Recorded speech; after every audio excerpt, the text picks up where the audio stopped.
ನಮಸ್ತೆ ಎಲ್ಲರಿಗೂ. Lucky life ಟಿಪ್ಸ್ಗೆ ನಿಮಗೆಲ್ಲರಿಗೂ ಸ್ವಾಗತ. ಕುಂಭರಾಶಿಯವರೇ, ಈ 2026 ದೇವರನ್ನು ಅರ್ಥ ಮಾಡಿಕೊಳ್ಳುವುದು ಸ್ವಲ್ಪ ಕಠಿಣ, ಏಕೆಂದರೆ ಇದು ಆಧ್ಯಾತ್ಮದ ಒಂದು ಭಾಗ ಮತ್ತು ಇಂದಿನ ಕಾಲದಲ್ಲಿ ಆಧ್ಯಾತ್ಮಕ್ಕೆ ಮೌಲ್ಯ ಕಡಿಮೆ. ಅಂದರೆ ವಿಜ್ಞಾನ ಬೇಡ ಅಂತ ಹೇಳುವುದಿಲ್ಲ. ವಿಜ್ಞಾನ ಇಂದಿನ ಯುಗದ ಅತ್ಯಂತ ದೊಡ್ಡ ಅವಶ್ಯಕತೆ. ಆದರೆ ಈ ನಮ್ಮ ಸಂಪ್ರದಾಯ, ನಮ್ಮ ಪರಂಪರೆ, ನಮ್ಮ ಖುಷಿ, ಈ ಮುನಿಗಳ ಜ್ಞಾನವನ್ನು ಕೈ ಬಿಡುವುದು ತಪ್ಪು. 1000 ವರ್ಷಗಳ ಹಿಂದೆ ಹೇಳಿದ ಸತ್ಯವನ್ನು ಹಿಂದಿನ ವಿಜ್ಞಾನವು ಖಂಡಿಸಿಲ್ಲ. ಕೆಲವು ಕಡೆಗಳಲ್ಲಿ ವಿಜ್ಞಾನವೇ ಈ ದಾರಿಯಲ್ಲಿ ಅಂದರೆ ಸಂಶೋಧನೆ ಮಾಡುತ್ತಿದೆ. ಆಧ್ಯಾತ್ಮ ಮತ್ತು ವಿಜ್ಞಾನ ಈ ಪರಸ್ಪರ ಈ ಎರಡೂ ನಡುವೆ ಸಮತೋಲನ ಬಂದಾಗಲೇ ಜೀವನ ನೆಮ್ಮದಿಯಾಗಿ ಮಾಡಬಹುದು. ಹಾಗಾಗಿ ಈ ನಿಮ್ಮೊಳಗಿರುವ ಈ ಒಂದು ಅದ್ಭುತ ಹಾಗೂ ಈ ರಹಸ್ಯಮಯ ಶಕ್ತಿ ಎಲ್ಲಿಂದ ಬಂದಿದೆ ಗೊತ್ತೇ? ಯಾವಾಗ ಮತ್ತು ಹೇಗೆ ನಿಮ್ಮೊಳಗೆ ಈ ಅದ್ಭುತ ಶಕ್ತಿ ಜಾಗೃತವಾಯಿತು ಎಂದು ನೀವು ಎಂದಾದರೂ ಯೋಚಿಸಿದ್ದೀರಾ?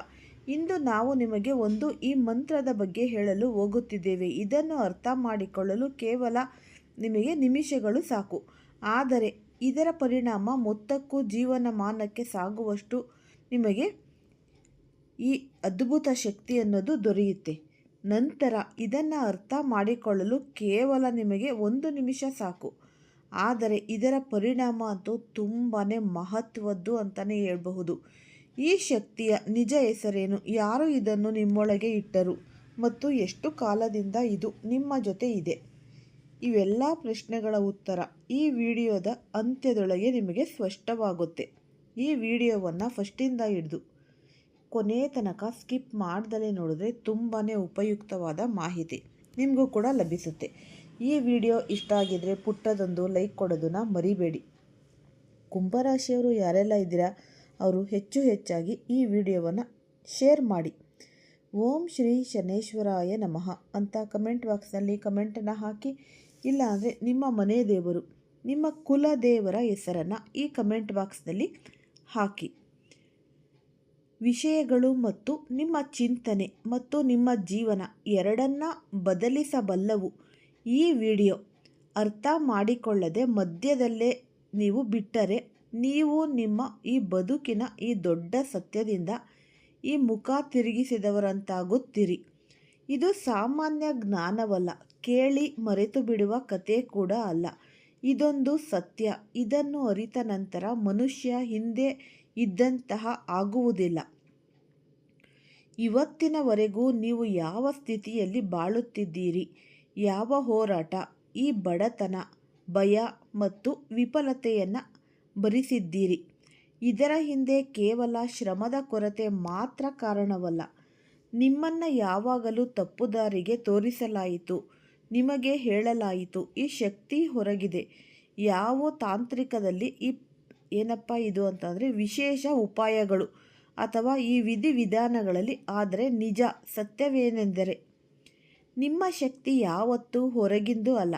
ದೇವರು ನಿಮಗೆ ಜನ್ಮ ಕೊಟ್ಟಾಗ ಖಾಲಿ ಹಸ್ತದಿಂದ ಕಳಿಸಿಲ್ಲ. ಮೊದಲೇ ನಿಮ್ಮೊಳಗೆ ಒಂದು ಶಕ್ತಿ ಇಟ್ಟಿದ್ದಾರೆ. ಅದನ್ನು ಗುರುತಿಸುವವರು ತುಂಬಾ ಕಡಿಮೆ. ಆ ಶಕ್ತಿ ಇವತ್ತರವರೆಗೆ ನಿಮ್ಮೊಳಗೆ ನಿದ್ರಿಸುತ್ತಿತ್ತು.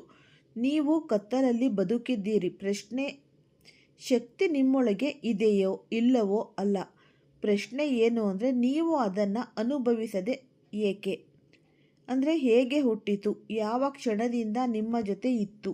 ಎಷ್ಟು ವರ್ಷಗಳಿಂದ ಇದು ನಿಮ್ಮೊಳಗಿದೆ? ಇದೇ ಅಂತಿಮ ರಹಸ್ಯ. ಇಂದು ನೀವು ಇದನ್ನು ಅರಿಯಲಿದ್ದೀರಿ. ಯಾವ ದಿನ ನೀವು ಅರಿತುಕೊಳ್ಳಲಿದ್ದೀರಿ ಈ ಶಕ್ತಿ ನಿಮ್ಮ ದೇಹ ಮತ್ತು ಮನಸ್ಸು, ನಿಮ್ಮ ಚೇತನದಿಂದ ಹುಟ್ಟಿದ್ದು. ಈ ದಿನದಿಂದ ನಿಮ್ಮ ಜೀವನದ ದಿಕ್ಕೇ ಬದಲಾಗುತ್ತೆ. ಆಗ ನಿಮಗೆ ಹೊರಗಿನ ಸಹಾಯ ಬೇಡ, ಯಾವುದು ಭಯ ಬೇಡ. ನಿಮಗೆ ಯಾವುದು ಅಡ್ಡ ಬಂದರೂ ಸಾಧ್ಯವಿಲ್ಲ. ಯಾವುದೋ ಒಂದು ಪರಿಸ್ಥಿತಿ ನಿಮ್ಮನ್ನು ಮುರಿಯಲಾರದು. ಈ ಲೋಕ, ಸಂಪತ್ತು, ರೋಗ, ವೈರಿಗಳು, ಅಡೆತಡೆ ಏನೇ ಇರಲಿ ತನ್ನ ನಿಜ ಶಕ್ತಿಯನ್ನು ಅರಿತವನ ಮುಂದೆ ತಲೆಬಾಗದೆ ಇರಲಾರದು. ಯಾವ ಭಯ ಕೂಡ ಬೇಡ. ಈ ಅಂಧಶ್ರದ್ಧೆಯ ಬಗ್ಗೆ ಮಾತನಾಡುವುದಿಲ್ಲ. ಇಲ್ಲಿ ಸತ್ಯದ ಬಗ್ಗೆ ಮಾತನಾಡುತ್ತಿದ್ದೇವೆ. ಸತ್ಯವನ್ನು ಅರ್ಥ ಮಾಡಿಕೊಳ್ಳಲು ಕೇವಲ ನಿಮಗೆ ಈ ಅರ್ಧ ಗಂಟೆ ಆದರೆ ಅರ್ಧ ಗಂಟೆನೂ ಬೇಡ, ಒಂದು 30 ಸೆಕೆಂಡ್ ಆದರೆ ಸಾಕು. ಆದರೆ ಇದರ ಪ್ರಭಾವ ಜೀವಮಾನಕ್ಕೆ ಸಾಕಾಗುತ್ತೆ. ಈ ಮಾಹಿತಿಯು ಪ್ರತಿಯೊಬ್ಬರಿಗೂ ತಲುಪುವುದಿಲ್ಲ. ನೀವು ಇದನ್ನು ಅರ್ಥ ಮಾಡಿಕೊಂಡರೆ ನಿಧಾನವಾಗಿ ಅದೃಷ್ಟವೇ ನಿಮ್ಮ ಕಾಲಿಗೆ ಬಾಗುವಂತೆ ಕಾಣುತ್ತೆ. ಮನಸ್ಸನ್ನು ಶಾಂತಪಡಿಸಿ, ಗಮನ ಕೇಂದ್ರೀಕರಿಸಿ. ವರ್ಷಗಳಿಂದ ನಿಮ್ಮೊಳಗಿದ್ದರೂ ನೀವು ನೋಡದಿರುವ ಈ ಶಕ್ತಿಯ ರಹಸ್ಯ ಅರಿಯಲು ಸಿದ್ಧರಾಗಿ. ಆದರೆ ಮುಂದುವರಿಯುವ ಮೊದಲು ಒಂದು ಮುಖ್ಯ ವಿಷಯ ಸ್ಪಷ್ಟವಾಗಿ ಹೇಳಬೇಕು. ಅಂದರೆ ಏನಪ್ಪ, ಈ ಯಾವುದೇ ಒಂದು ಅಧಿಕೃತ ಅಥವಾ ವೈಜ್ಞಾನಿಕ ಪ್ರಮಾಣಗಳ ಮೇಲೆ ಆಧಾರಿತವಲ್ಲ. ಇವು ಜ್ಯೋತಿಷ್ಯ ಶಾಸ್ತ್ರ ಮತ್ತು ಈ ಆಧ್ಯಾತ್ಮಿಕ ನಂಬಿಕೆಗಳ ಮೇಲೆ ಆಧಾರಿತವಾಗಿದೆ. ಇಂದು ಈ ಕಾಲದಲ್ಲಿ ನೀವು ಮಾನಸಿಕ, ಆರ್ಥಿಕ ಮತ್ತು ಭಾವನಾತ್ಮಕವಾಗಿ ಸಂಕಷ್ಟದಲ್ಲಿ ಇದ್ದೀರಿ. ಇಂತಹ ಕಾಲದಲ್ಲಿ ನೀವು ಈ ವಿಡಿಯೋ ನಿಮಗೆ ತುಂಬಾ ಅಗತ್ಯ. ಹೊರಗೆ ಹೇಳದಿದ್ದರೂ ಒಳಗೆ ತುಂಬ ನೋವಿದೆ, ಮನಸ್ಸು ಭಾರವಾಗಿದೆ, ಹಣದ ಸಮಸ್ಯೆ ಇದೆ, ನಾಳೆ ಏನಾಗುತ್ತಪ್ಪ ಎಂಬ ಚಿಂತೆ ಇದೆ. ಹಣ, ಸ್ನೇಹಿತರ ಕೊರತೆ, ತಮ್ಮವರ ದ್ರೋಹ ಎಲ್ಲವೂ ಒಟ್ಟಿಗೆ ನಿಮ್ಮ ಜೀವನದಲ್ಲಿ ಕಾಣುತ್ತಿದೆ. ನೀವು ಹೃದಯದಿಂದ ಎಲ್ಲರನ್ನ ನಂಬಿರ್ತೀರ, ಎಲ್ಲರಿಗೂ ಅವಕಾಶ ಕೊಟ್ಟಿದ್ದೀರಾ, ಎಲ್ಲರಿಗೂ ಒಳ್ಳೆಯದನ್ನು ನೀವು ಮಾಡಲು ಪ್ರಯತ್ನಿಸುತ್ತಿದ್ದೀರಿ. ಆದರೆ ಈಗ ನಿಮ್ಮ ಮುಂದೆ ಸತ್ಯ ತೆರೆದಿದೆ. ಈಗ ನೀವು ಯಾರನ್ನ ಸುಲಭವಾಗಿ ನಂಬುವುದೇ ಇಲ್ಲ. ನೀವು ನಂಬುವವರು ಯಾರಾದರೂ ಇದ್ದರೆ ಅದು ಕೇವಲ ದೇವರು. ಆದರೆ ಮನಸ್ಸಿನೊಳಗೆ ಒಂದು ಪ್ರಶ್ನೆ ನಿಮಗೆ ಉದ್ಭವವಾಗುತ್ತಿದೆ. ದೇವರು ಇಷ್ಟೊಂದು ಬೇಗ ಕೇಳುವುದಿಲ್ಲವೇಕೆ? ಆದರೂ ಹೇಳುತ್ತಾರೆ, ಕೊನೆಯ ಆಶಾಕಿರಣ ದೇವರೇ. ಅಂದರೆ ಕೊಡ್ಲಿ ಬಿಡ್ಲಿ, ದೇವರಲ್ಲಿ ಆಸೆ ಅನ್ನೋದು ಉಳಿಯುತ್ತಲೇ ಇರುತ್ತೆ. ನಿಜವಾಗಿಯೂ ದೇವರು ಯಾವಾಗಲೂ ಕೊಡುವವರು. ನಾವು ಗುರುತಿಸುವುದಿಲ್ಲ. ಏನು ಉಳಿದಿದೆ, ಏನು ಕಾಪಾಡಿದ್ದಾರೆ, ಏನು ನಮಗೆ ಜೀವನದಲ್ಲಿ ಸರಿಪಡಿಸಿದ್ದಾರೆ, ಅದನ್ನು ನಾವು ಗಮನಿಸುವುದಿಲ್ಲ. ಅದಕ್ಕಾಗಿ ದೇವರಿಗೆ ಕೋಪ ತೋರುತ್ತೇವೆ. ಆದರೆ ಯಾವುದೋ ಕಾರಣಕ್ಕಾಗಿ ಅವರು ನೇರವಾಗಿ ಕಾಣಿಸಿಕೊಳ್ಳುವುದಿಲ್ಲ. ಏಕೆಂದರೆ ಈ ಕಲಿಯುಗದಲ್ಲಿ ಮನುಷ್ಯ ಸ್ವಾರ್ಥಕ್ಕಾಗಿ ದೇವರನ್ನೇ ಬಳಕೆ ಮಾಡಲು ಯತ್ನಿಸುವನು. ದೇವರ ನಿಜ ಕೃಪೆ ಯಾರ ಮೇಲೆ ಇರಬಹುದು ಎಂದರೆ ಈ ಮಾನವೀಯತೆ, ಕರುಣೆ, ಸತ್ಯ ಮತ್ತು ನಿಷ್ಠೆ ಇರುವವರ ಮೇಲೆ. ದೇವರು ಮಾತಿನ ಪ್ರಾರ್ಥನೆ ಕೇಳುವುದಿಲ್ಲ. ಅವರು ಮನಸ್ಸು, ಭಾವನೆ ಮತ್ತು ನೈಜತೆಯನ್ನು ನೋಡ್ತಾರೆ. ತಪ್ಪಾದ ದಾರಿಗೆ ಹೋಗುವರು ತಮ್ಮ ಫಲವನ್ನು ಅನುಭವಿಸಲೇಬೇಕು. ನಾನು ಯಾವಾಗಲೂ ಹೇಳುವುದು, ಈ ಲೋಪ, ಅಸೂಯೆ ಮತ್ತು ಗರ್ವ, ಈ ಮೂರು ಯಾವುದಾದರೂ ಒಬ್ಬನೊಳಗೆ ಬಂದರೆ ಅವನ ಅಂತ್ಯ ಖಚಿತ. ಇದಾದ ನಂತರ ನಿಮ್ಮೊಳಗೆ ಇರುವ ಆ ಶಕ್ತಿ ಎಂಥದ್ದು ಎಂಬುದನ್ನು ನಾವೀಗ ನೋಡೋಣ. ನಿಮ್ಮೊಳಗೆ ಯಾವ ಶಕ್ತಿ ಇದೆ ಗೊತ್ತೇ? ಅಂದರೆ ಇದು ಯಾವುದೋ ಕಲ್ಲಿನ ಯಂತ್ರದ ಶಕ್ತಿಯಲ್ಲ, ಯಾವುದೋ ಮಾಟ ತಂತ್ರದಿಂದ ಬಂದ ಶಕ್ತಿಯೂ ಕೂಡ ಅಲ್ಲ. ಇದು ಜನ್ಮದಿಂದಲೇ ನಿಮ್ಮೊಳಗೆ ಇರುವ ಈ ಒಂದು ದಿವ್ಯ ಶಕ್ತಿ. ಇದನ್ನು ಗುರುತಿಸುವವನು ತುಂಬಾ ಕಡಿಮೆ. ಇವತ್ತಿನ ಕಾಲದಲ್ಲಿ ದುಡ್ಡನ್ನು ಶಕ್ತಿ ಎಂದು ಭಾವಿಸುವವರು ಸಾವಿರಾರು, ಅಧಿಕಾರವನ್ನೇ ಶಕ್ತಿ ಎಂದು ಭಾವಿಸುವವರು ಲಕ್ಷಾಂತರ. ಆದರೆ ನಿಜ ಶಕ್ತಿ ಯಾವಾಗಲೂ ಮನುಷ್ಯನೊಳಗೆ ಇರುತ್ತೆ. ಅದ ಹೆಸರೇ ಈ ಚೇತನ ಶಕ್ತಿ. ಇದನ್ನು ಬ್ರಹ್ಮಾಂಡ ಶಕ್ತಿ ಅಂತ ಕೂಡ ನಾವು ಕರಿತೀವಿ. ಯಾರು ಏನು ನಂಬುತ್ತಾರೋ ಅವರಿಗಿದು ವಿವಿಧ ರೂಪದಲ್ಲಿ ಕಾಣುತ್ತೆ. ಯಾರಿಗಾದರೂ ಇದು ಭಕ್ತಿಯ ರೂಪದಲ್ಲಿ ಕಾಣುತ್ತೆ, ಮತ್ತು ಜ್ಞಾನವಾಗಿ ಯಾರಿಗಾದರೂ ಇದು ಧೈರ್ಯವಾಗಿ ಕಾಣಬಹುದು. ಸಂಕಲ್ಪವಾಗಿ ಈ ಶಕ್ತಿ ಯಾಕೆ ನಿಮ್ಮೊಳಗೆ ಇತ್ತು? ಏಕೆಂದರೆ ದೇವರು ಯಾವ ಜೀವವನ್ನು ಇಲ್ಲಿ ವ್ಯರ್ಥವಾಗಿ ಕಳಿಸುವುದಿಲ್ಲ. ಪ್ರತಿಯೊಬ್ಬರಿಗೂ ಒಂದು ಕರ್ತವ್ಯ, ಒಂದು ಪಾತ್ರ, ಒಂದು ಗುರಿ ಇದ್ದೇ ಇರುತ್ತೆ. ಅದನ್ನು ಪೂರೈಸಲು ಅವನೊಳಗೆ ಶಕ್ತಿ ನೀಡಲಾಗುತ್ತೆ. ಆದರೆ ಕಾಲ ಬಂದವರು ಮರೆತು ಬಿಡುತ್ತಾರೆ. ಬದುಕಿನ ಗಲಾಟೆಯಲ್ಲಿ, ಹಣದ ಪೈಪೋಟಿಯಲ್ಲಿ, ಸಂಬಂಧಗಳ ನೋವಿನಲ್ಲಿ ಮತ್ತು ದೇಹದ ಬೇಸರದಲ್ಲಿ ಈ ಮನುಷ್ಯ ತನ್ನ ಒಳಗಿನ ಶಕ್ತಿಯನ್ನು ಮರಿತಾನೆ. ಆ ಶಕ್ತಿ ಯಾವಾಗ ಜಾಗೃತವಾಗುತ್ತೆ ಗೊತ್ತೇ? ಯಾವಾಗ ನಿಮ್ಮ ಕಣ್ಣಿಂದ ಮೋಸ ಅನ್ನೋದು ಕಳಚುತ್ತೆ, ಯಾವಾಗ ನಿಮ್ಮ ಮನಸ್ಸು ಸತ್ಯವನ್ನು ಅರಿಯಲು ತಯಾರಾಗುತ್ತೆ. ದುಃಖ ಮತ್ತು ಸಂಕಷ್ಟ ನಿಮ್ಮನ್ನು ಒತ್ತಡಕ್ಕೆ ಒಳಪಡಿಸಲು ಬಿಡಿ. ಯಾವಾಗ ನೀವು ಯಾರನ್ನು ದೂಷಿಸುವುದನ್ನು ನಿಲ್ಲಿಸಿ ನಿಮ್ಮೊಳಗೆ ಪ್ರಶ್ನೆ ಕೇಳುತ್ತೀರಿ, ನಾನು ಯಾರಿಗಾಗಿ ಹುಟ್ಟಿದ್ದೇನೆ, ಅದೇ ಕ್ಷಣ ನಿಮ್ಮೊಳಗಿನ ಶಕ್ತಿ ಜಾಗೃತವಾಗಲು ಪ್ರಾರಂಭಿಸುತ್ತೆ. ಸಂಕಷ್ಟವೇ ಶಕ್ತಿಗೆ ಹುಟ್ಟಿಗೆ ಈ ಜಗತ್ತಿಗೆ. ಯಾರು ಸುಖದಲ್ಲಿ ಶಕ್ತಿ ಕಂಡುಕೊಂಡಿಲ್ಲ. ಶಕ್ತಿ ಯಾವಾಗಲೂ ಸಂಕಷ್ಟದಿಂದ ಹುಟ್ಟುತ್ತೆ. ದೊಡ್ಡ ಯೋಧರನ್ನ ಯುದ್ಧವಿಲ್ಲದೆ ಯಾರೂ ಕಂಡಿಲ್ಲ. ದೊಡ್ಡ ಜ್ಞಾನಿಗಳನ್ನ ಕಷ್ಟವಿಲ್ಲದೆ ಯಾರೂ ನೋಡಿಲ್ಲ. ಈ ದೇವರು ನಿಮ್ಮನ್ನು ನಾಶ ಮಾಡಲು ಈ ಸಂಕಷ್ಟ ಕೊಡುವುದಿಲ್ಲ, ಜಾಗೃತಿಗೆ ಕೊಡುತ್ತಾರೆ. ನೀವು ಬಲಿಷ್ಠರಾಗಲು ಕೊಡುತ್ತಾರೆ.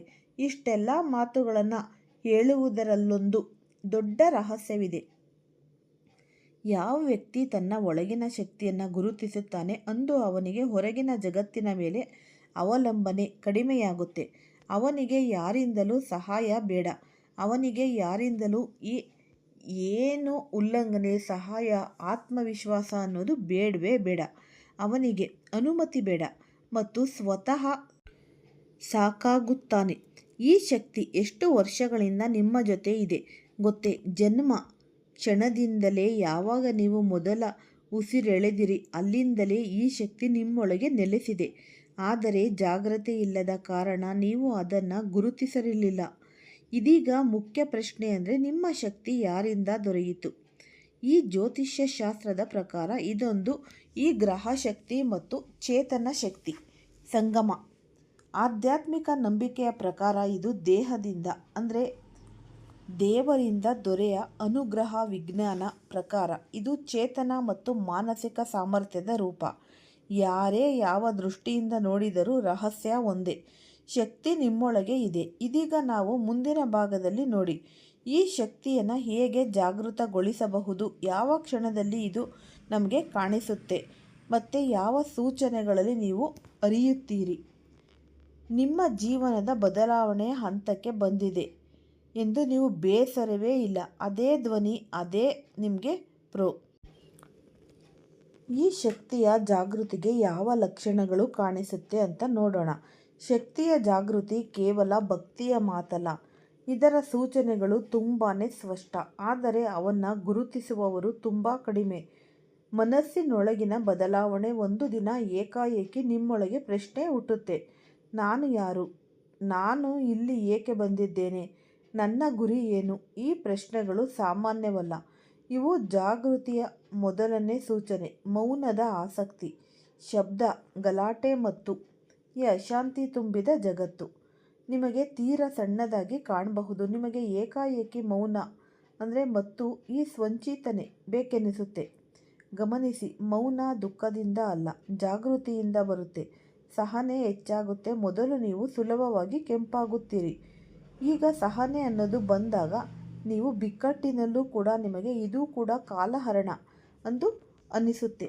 ತಪ್ಪು. ಜನರು ದೂರಾಗುವುದು ಇದು ಅತ್ಯಂತ ರಹಸ್ಯಮಯ ಲಕ್ಷಣ. ಯಾರೇ ಆಗಿರಲಿ, ಈ ಸ್ನೇಹಿತ ಆಗಿರಬಹುದು, ಸಂಬಂಧಿಕ ಆಗಿರಬಹುದು ಅಥವಾ ಹತ್ತಿರದವರು. ಈ ಶಕ್ತಿ ಜಾಗೃತವಾಗುವಾಗ ತಪ್ಪು. ಜನರು ತಮ್ಮಿಂದಲೇ ದೂರವಾಗ್ತಾರೆ, ಏಕೆಂದರೆ ಹೊಸ ಶಕ್ತಿಗೆ ಹಳೆಯ ದೋಷ ಹೊಂದುವುದಿಲ್ಲ. ನೀವು ಅನುಭವಿಸಿದ ಈ ಒಳಧೈರ್ಯ ಎದುರಿಸುವ ಸಂದರ್ಭದಲ್ಲಿ ಅನಿರೀಕ್ಷಿತ ಬಿಕ್ಕಟ್ಟಿನಲ್ಲಿ ನಿಮ್ಮ ಒಳಗಿರುವ ಅರಿವು ಅನ್ನೋದು ದೇವರಿಂದ ಬಂದ ಒಂದು ಸೂಚನೆ. ಜೀವನದ ದಿಕ್ಕು ಬದಲಾವಣೆ. ವ್ಯಕ್ತಿ ಮತ್ತು ಈ ವೃತ್ತಿ ಸಂಬಂಧ, ಗುರಿ, ನಂಬಿಕೆ ಇವೆಲ್ಲ ಹೊಸದಾಗಿ ತಿರುಗುತ್ತೆ. ಇದು ಆಯ್ಕೆಯಲ್ಲ, ಶಕ್ತಿಯ ಆಯ್ಕೆ ಮಾಡಿರುವ ದಾರಿ. ಈ ಲಕ್ಷಣಗಳು ಕಂಡುಬಂದಾಗ ಜೀವನ ಬಿರುಕು ಬಿದ್ದಂತೆ ಕಾಣಬಹುದು. ಅನೇಕರು ಕೇಳ್ತಾರೆ, ಇದು ಸಂಕಷ್ಟ ಯಾಕೆ ಅಥವಾ ದೇವರು ನನಗೆ ನಷ್ಟ ಯಾಕೆ ಕೊಡುತ್ತಿದ್ದಾರೆ? ಆದರೆ ಸತ್ಯ ಬೇರೆ. ಸಂಕಷ್ಟವಿಲ್ಲದೆ ಯಾವುದು ಜಾಗೃತವಾಗುವುದಿಲ್ಲ. ಬೀಜ ಒಡೆದಾಗ ಮಾತ್ರ ಗಿಡ ಜನ್ಮ ಪಡೆಯುತ್ತೆ. ಕಲ್ಲು ಒಡೆದಾಗ ಮಾತ್ರ ಮೂರ್ತಿ ಹೊರಬರುತ್ತೆ. ಈ ಕತ್ತಿ ಹೊಳೆಯಲು ಅಗ್ನಿ ಬೇಕೇ ಬೇಕು. ಅದೇ ರೀತಿ ಈ ಚೇತನ ಜಾಗೃತಿಗೆ ನೋವು ಅನ್ನೋದು ಅಗತ್ಯ. ಸತ್ಯ. ಈಗೊಂದು ದೊಡ್ಡ ಸತ್ಯ ಕೇಳಿ. ಅಂದರೆ ಶಕ್ತಿ ಜಾಗೃತಿಗಿಂತ ಮೊದಲು ದೇವರು ಏನು ಮಾಡ್ತಾರೆ? ನಿಮ್ಮ ಜೀವನದಿಂದ 3 ವಸ್ತುಗಳನ್ನು ತೆಗೆದು ಹಾಕ್ತಾರೆ. ಈ ತಪ್ಪು ಜನರು, ತಪ್ಪು ದಿಕ್ಕು, ತಪ್ಪು ನಂಬಿಕೆ. ಹಾಗಾಗಿ ಯಾಕೆಂದರೆ ಇದು ಉಳಿದಿದ್ದರೆ ಹೊಸ ಒಂದು ಶಕ್ತಿ ಕೇವಲ ಕೆಲಸ ಮಾಡಲಾರದು. ಆದರೆ ದೇವರು ಈ 3 ತೆರೆದಾಗ ಮನುಷ್ಯನು ಅದನ್ನು ದುರಂತವೆಂದು ಭಾವಿಸ್ತಾನೆ. ಆದರೆ ನಂತರ ಅರಿತಾಗ ಅದೇ ಒಂದು ಶಕ್ತಿಯ ಮೊದಲ ಪಾಠ. ನೀವು ಆ ಶಕ್ತಿಯನ್ನು ಒಮ್ಮೆ ಗುರುತಿಸಿಕೊಂಡರೆ ನಿಮಗೆ ಹೊರಗಿನ ಯಾರ ಸಹಾಯವೂ ಬೇಕಾಗುವುದಿಲ್ಲ. ಪಂಡಿತರು ಯಾವ ಪಂಡಿತರು ಕೂಡ ಬೇಡ, ಯಾವ ತಾಂತ್ರಿಕರು ಕೂಡ ಬೇಡ, ಇನ್ನೊಬ್ಬರ ಮೇಲೆ ಅವಲಂಬನೆ ಕೂಡ ಬೇಡ. ನೀವೇ ಸ್ವತಃ ನಿಮ್ಮ ಜೀವನವನ್ನು ಸರಿಯಾದ ದಾರಿಯಲ್ಲಿ ನಡೆಸಿಕೊಳ್ಳಲು ಸಮರ್ಥರಾಗುತ್ತೀರಿ. ಆದರೆ ಅದಕ್ಕೆ ಮುಂಚೆ ಕೆಲವು ಮುಖ್ಯ ವಿಚಾರಗಳನ್ನು ತಿಳಿದುಕೊಳ್ಳುವುದು ಅತ್ಯವಶ್ಯಕ. ಯಾವ ಶಕ್ತಿಯನ್ನು ತೆಗೆದುಕೊಳ್ಳುವುದು ಮಾತ್ರ ಸಾಕಾಗುವುದಿಲ್ಲ. ಆ ಶಕ್ತಿಯನ್ನು ಸರಿಯಾದ ರೀತಿಯಲ್ಲಿ ಬಳಸಿಕೊಳ್ಳಲು ಬರದಿದ್ದರೆ ಅದರಿಂದ ಏನು ಪ್ರಯೋಜನ ಅನ್ನೋದು ಇಲ್ಲ. ಈ ಕಾರಣದಿಂದಲೇ ನಾನು ನಿಮ್ಮೊಂದಿಗೆ ಮಾತನಾಡುವಾಗ ಯಾವಾಗಲೂ ಕ್ರಮದಂತೆ, ಒಂದು ಸಿಸ್ಟಮ್ನಂತೆ ಮಾತನಾಡಬಹುದು. ಈ ಮಾತುಗಳು ಅರುಚಿಯಾದರೆ ಅಥವಾ ಅರ್ಧಕ್ಕೆ ನಿಂತರೆ ಜ್ಞಾನವು ಅರ್ಧಕ್ಕೆ ನಿಂತು ಹೋಗುತ್ತೆ. ಈ ಮಾತು ಅನ್ನೋದು ಅಚ್ಚುಬಿಟ್ಟಾಗಿ ಹೇಳಬೇಕೆಂದರೆ ಏನಪ್ಪ ಅಂತಂದರೆ, ಜೀವನದಲ್ಲಿ ಕೇವಲ ಪರಿಶ್ರಮ ಮಾಡಿದರೆ ಸಾಕು ಎಂಬುದು ಈ ಪೂರ್ಣ ಸತ್ಯವಲ್ಲ. ಬಹಳಷ್ಟು ಜ್ಞಾನಿಗಳು ಹೇಳ್ತಾರೆ, ರಾಶಿ ಫಲವಂತೂ ಸುಳ್ಳು, ಈ ಭವಿಷ್ಯವಾಣಿಯಿಂದ ಏನೂ ಆಗುವುದಿಲ್ಲ, ಮನುಷ್ಯರು ಕೇವಲ ಕಷ್ಟಪಡಬೇಕು. ಈ ಕೇಳಲು ಪರಿಶ್ರಮ ಅನ್ನೋದು ಇಲ್ಲಿ ಮುಖ್ಯ.